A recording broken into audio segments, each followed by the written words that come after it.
We're here with Ian Thurwachter, Intero restaurant here in Austin. Going to be cooking one of the items on the menu. Risotto, Italian classic. For me, it's one of those things that it's simple. It's going to take us about 30 minutes, start to finish, to get it done. But it's super, super easy. Something every home cook should at least attempt to do. If you have the wrong rice, you're going to end up with something that's not risotto in any way, shape, or form. Step one. First thing I do is sweat some onions.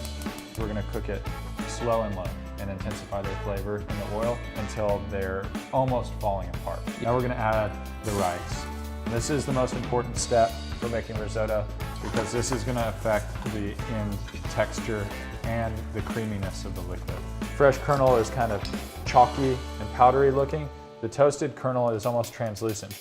So at this point, we're going to add some white wine for flavor. And also the acidity is going to kind of balance the richness of the risotto. Really crucial part of the risotto for me. You'll notice over here I've got some chicken stock in a pot that's almost to a simmer. I'm looking at 3 times as much stock as I have rice. Okay. But I don't want to add it all at once. Now is when I add salt, and I want to season for that much risotto. If I add all my salt at the end, then the cooking liquid is going to taste really nicely seasoned.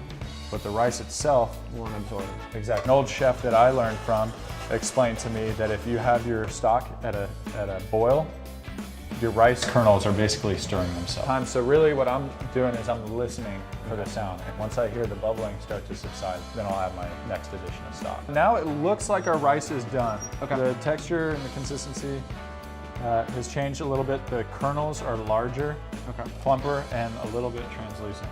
You want to wait till the end. If you add your butter too soon, then your end result's going to be sort of greasy. Okay. For me, risotto is meant to be decadent. Lots of butter, lots of cheese. I've got some grilled corn. Awesome. I love grilled corn. So I'm just bringing it up to a pretty heavy simmer.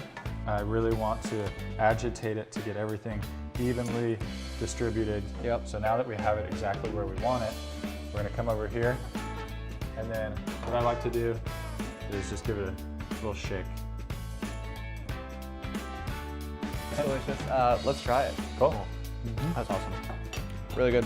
Thank you. Thanks, man.